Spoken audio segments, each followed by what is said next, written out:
Business owners and managers, this is part 2 of the series of decision making and leadership. And today we are going to look at personal factors that influence decision making. Every decision that we make is made because of a certain orientation that we have within ourselves. And these orientations are brought about by 3 factors: your values, your assumptions, and the perspectives that you hold at that certain moment of time. Now, we're going to talk. All of us have an inner set of values. When it comes to work, when it comes to life, when it comes to almost everything, we have certain priorities. Now, we might not be fully aware of it in our conscious mind, what these priorities are, because these are built up in us through our family, backgrounds, events that happen in our lives, etc. So values are our inner compass, and it influences every decision that you make in terms of which car do you drive, what clothes do you wear, who do you want to marry, who your friends are going to be. Whenever there is a mismatch between what is happening in your life and what you value, then there is going to be some inner discomfort and conflict. And we try to avoid this inner discomfort and conflict by changing the situations around us, or attempting to change the situation around us. Now, a person that we know well, Jeff Bezos, I'd like to share a video on what he values most when it comes to Amazon and his own life. Thinking long term, we're at the center of our universe, and inventing. Those are the 3 big ideas. Think long term, because a lot of invention doesn't work. If you're going to invent, it means you're going to experiment. You have to think long term. So these 3 ideas, the long term thinking and the passion for invention together, that's how we do it. And by the way, we have a lot of fun doing it that way. You have been known to be somebody who would plant seeds and just wait. How do you deal with the pressure of, say, Wall Street, or you have a job? I've never seen you panic. So you stay the course and you sort of stick to your script. How do you do that? And how do you advise us to sort of internalize that as well as a strategy? Well, I think that if you're straightforward and clear about the way that you're going to operate, then you can operate in whatever way you choose. And we don't even take a position on whether our way is the right way. We just claim it's our way. But, Warren Buffett has a great saying along these lines. He says, you can hold a ballet, and that can be successful. And you can hold a rock concert, and they can advertise it as a rock concert. You need to be clear with all your stakeholders with, are you holding a people get to self-select in. I think, I don't think there's a particular recipe, but there are elements of what we do that I think help. So, So we heard some part of the video in that interview with Jeff Bezos on what he valued more, and those priorities have now become Amazon's priorities. What are the priorities? Thinking long term, customer centricity, and then innovation. So if you see, this is important to him, and that has now become the core values of Amazon as well. So when you look at values, values is basically what is important to an individual or a group. And when it comes to making decisions, you always scan through these priorities and ensure that these priorities are met in all the decisions that are relevant to these priorities. Sometimes when conflict arises within organizations, it is usually because of competing values, and it is necessary to understand behind the conflict what are the value systems that are not agreeing, different priorities that are in conflict. And once you understand that, you'll be able to make decisions and harmonize group situations as well. Now, the video that you saw on Amazon and the interview with Jeff Bezos, I'll leave the link in the description so you can watch the entire video. Let's do a small exercise. What are your values in life? All of us, like I said, have underlying values. A good way to assess your values is to ask yourself, what is important to me in life? Is freedom important? Is God important? Career important?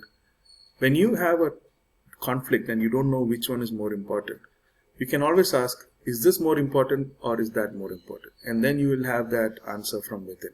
So take some minutes and then identify the top 5 values in your life so that you have clarity on how you think and what is the software that you are running on. So take a few minutes and write it down. What is the first thing that is non-compromisable? You value that. Maybe it is honesty. Maybe it is growth. Maybe it is freedom. Maybe it's family. Whatever is that, write that down. What is the next important thing in your list of priorities? Like that, list out the 5 so that you have a clarity on what is it that is driving your decisions. I'll give you some time.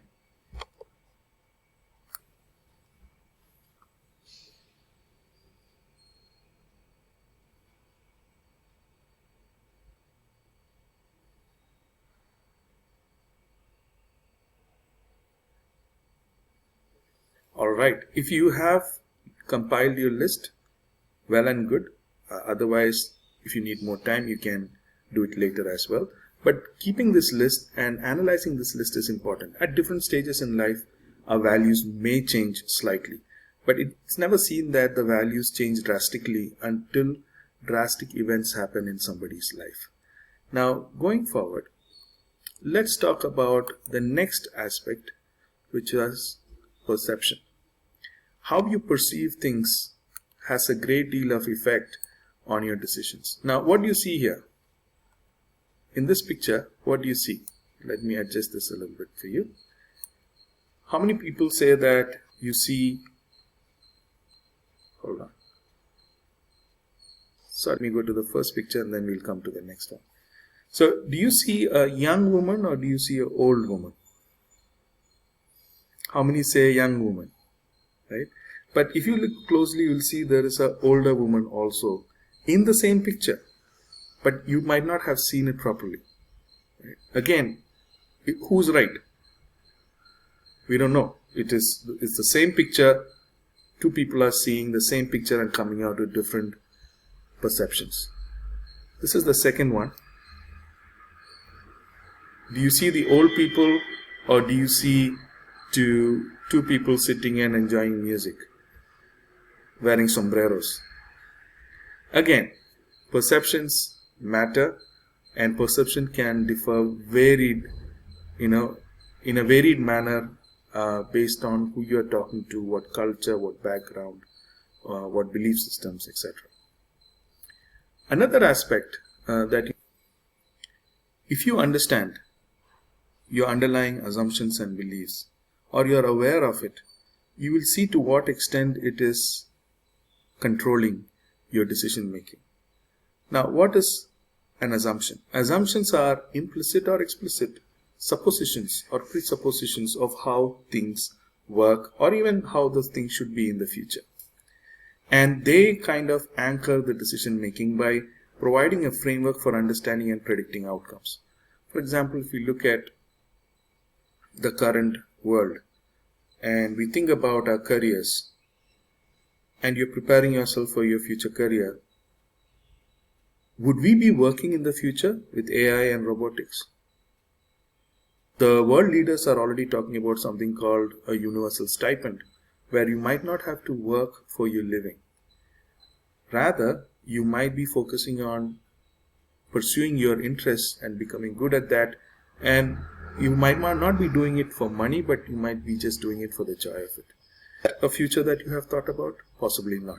Again, our belief systems are based on what happened in the past and what we think will happen in the future based on the past understanding.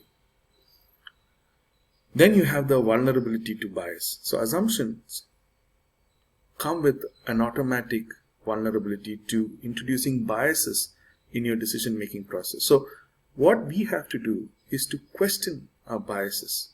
Now there is a story about a little girl who liked to eat fish fry. So when she was watching her mother make fish fry, she saw to her horror that the mother had cut off the head and the tail. the two parts that she really liked about the fish. So she was horrified. She asked her mom, "Why did you do that?" Mom said, "I don't know. This is the way my mother taught me." So she goes and asks her grandmother, "Why do you cut off the head and the tail? Because those are the best parts of a fish." So the grandmother says, "That's how my mother taught me. I don't know why." So she goes to the great grandmother. She's still alive. And she asks the great grandmother, "Why did you cut off the head of the fish and the tail of the fish?"